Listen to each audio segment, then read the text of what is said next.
Do you want a strong moderation team on your Discord server? Well, this video is the one for you. In today's video, I'm going to be telling you how to get a good moderation team for your server, aka a good staff team. And in today's video, I am joined with a fellow friend who is part of my staff management team on Something for Everyone, Mr. Yoshmine. Hello everybody. And apart from that, I'm going to be giving you 5 top tips from myself and Rue on how to get a good moderation team. And then I'll go over to some other server owners and some of my other staff management members who will also give you some tips on how to get a good moderation team too. The purpose of having a good moderation team is that all servers need it if you want to help promote activity and help grow your server. It also stops the baddies trying to take over your server, so you might as well do that. But it also makes your server look professional and it will make people want to join and talk and stay in the server. So before we get into that, there's a couple of things that you guys need to do. The first thing that you guys need to do is you're going to go and hit that subscribe button. Only about 50% of you are subscribed to the channel, so it would mean a lot if you could go and do that. It's 100% free and it would mean a lot to me as it does with every creator. Make sure to also leave a like on this video. Let's see if we can get 600 likes on this video, and also leave some constructive criticism. Also make sure to join both of my Discord servers. The links are on screen, and also go check Rue out on Twitch. Rue, do you want to plug your Twitch? Twitch.tv/RuishMine. It's better than Custom's YouTube channel. Anyways, guys, let's get straight into the first tip because I know you're eager to hear these awesome, amazing tips from me, obviously. So, right, guys, so the first tip that me and Rue have for you is to have active staff members. Now, as you can see on the background, I'm on Something for Everyone.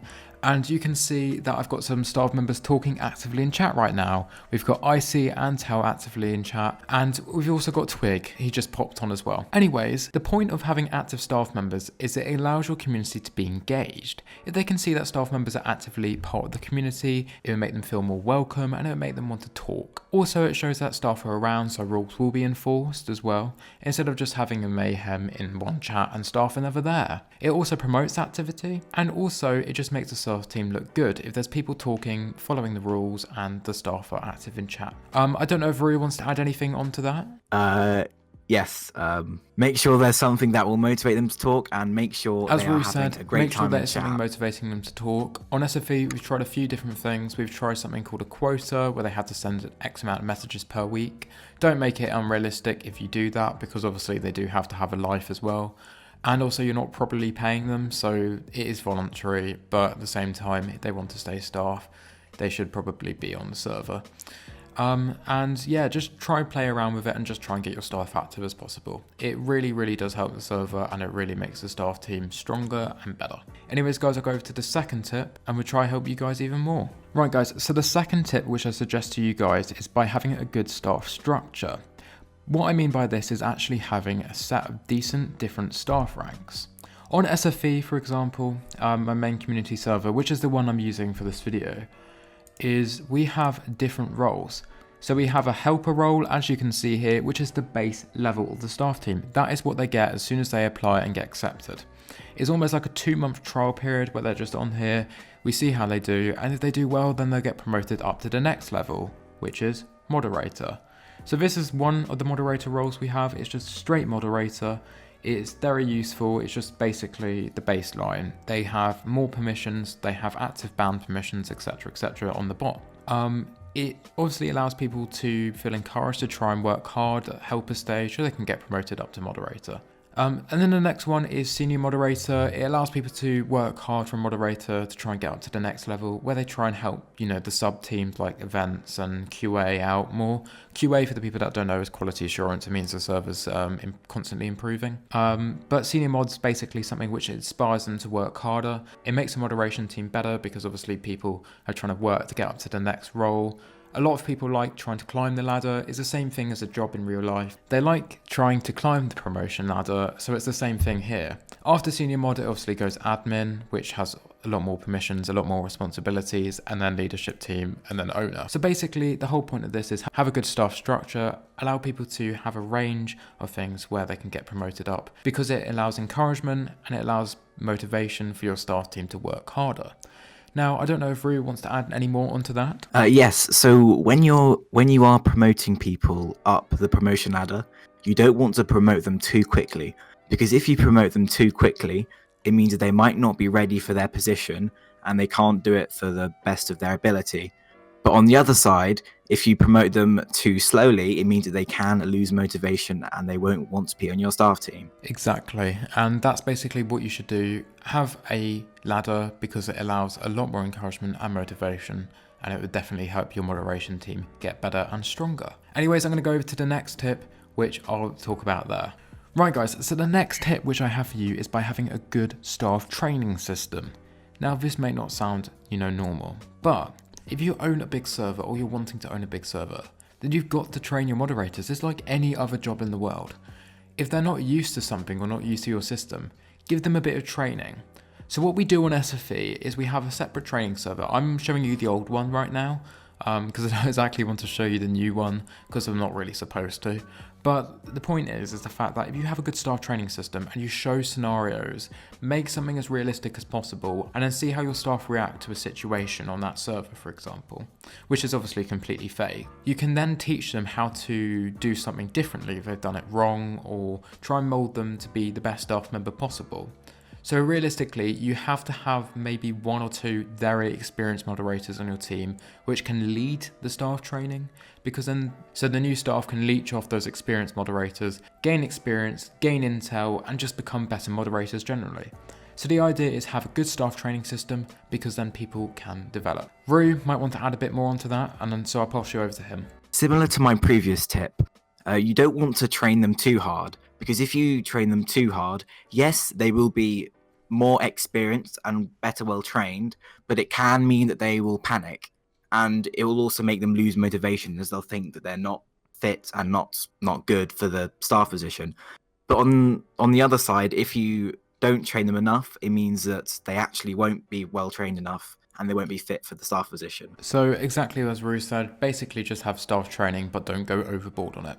It can definitely help your staff team become better and have a good, really strong and awesome moderation team on your server. I'm going to go over to the next section of this video, so let's go over to the next tip. Right guys, so the next tip in which I want to tell you about is by having a good management team. Having a good management team, basically what I mean here is by having a good staff management team, so people that look after your staff members, preferably like admins and leadership team and above, so basically the higher end of the server. By having a good management team, it allows the staff to go to somebody if they need something, go to somebody if they have questions, and it allows them to bounce off one another to be a better moderation team. It basically allows the higher end of the moderation team to communicate with the lower end of the moderation team, allowing a better communication generally.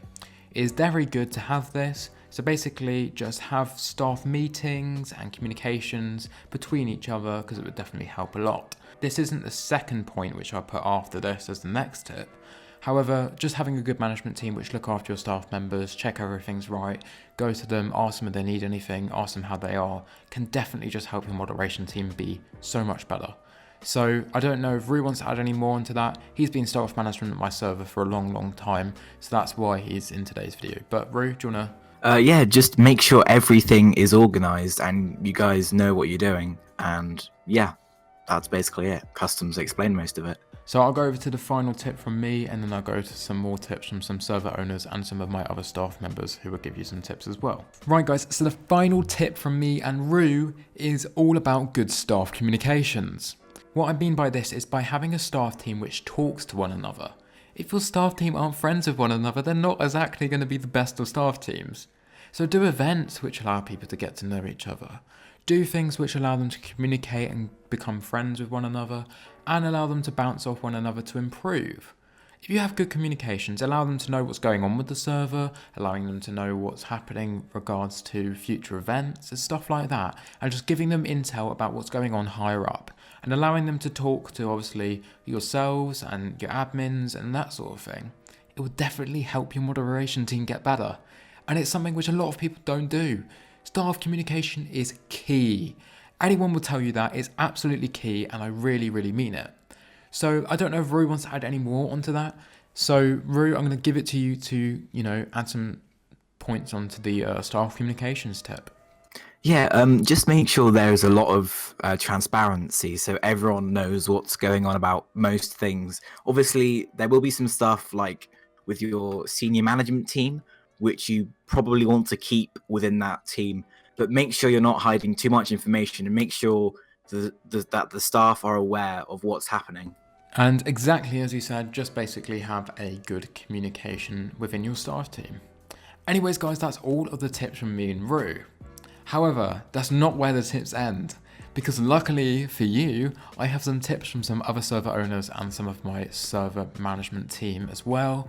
So make sure to listen on and try and, gauge tips from them too. Anyways, I'm going to pass you over to them. What's up, people, from Customs Video. Basically, how I would go on about forming a proper moderation team would be also focusing more on the upper management, as they're the ones making beneficial decisions for the server, including your staff team. They're the ones making sure that they're fit to join your staff team for your server. One good way of getting the best possible staff team is to make sure that the people who applied were actually active before they applied, and to make sure that they were in the server for quite a while. This makes it seem like they're a friendly face who actually cares about the community, rather than some random person who just wants some staff perms. Hey everyone, it's Alex, great to be back. What I want to talk about for having a good moderation team is what you, the owner, put in, instead of what they put in.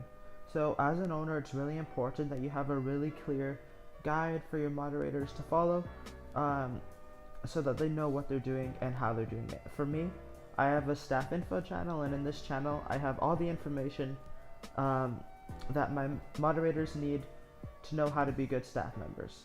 And on top of this, before bringing a staff member onto the team, I want to make sure that I trust them and that they're going to do a good job. This is why I introduced a 2-week trial system along with the batch system. So what I do is every 2 weeks I bring on a new batch of trial mods. Usually the batches consist of 3 to 5 people, and I get this batch to do various activities together. So right when they come on, their first task is to pick a batch name, which they have 48 hours to do, and everybody has to contribute, and then within 48 hours they tell me their batch name, and we monitor them for teamwork during this. It always works really well because the batches, they get to learn from each other, they ask questions with each other, and it all just turns out really well. Right guys, so I hope that the tips really helped you today from me and Rue and from my other server owners and friends. Make sure to listen and try and follow these tips which you heard in today's video. If you want more tips, I've got a whole playlist full of Discord tips from stuff such as how to grow your server, how to get it active, how to revive it, how to get nitro boosts, how to stop raids, etc, etc. It's very, very helpful, so make sure to go check that out. Also, remember to go and hit that subscribe button because only 50% of you are subscribed, and also hit that like button. Plus, go check Rue out and join both my Discord servers. Anyways guys, that marks the end of today's video, and I really, really hope you enjoyed it. But that's all from me. Rue, say something. And from me. And we'll see you on Tuesday.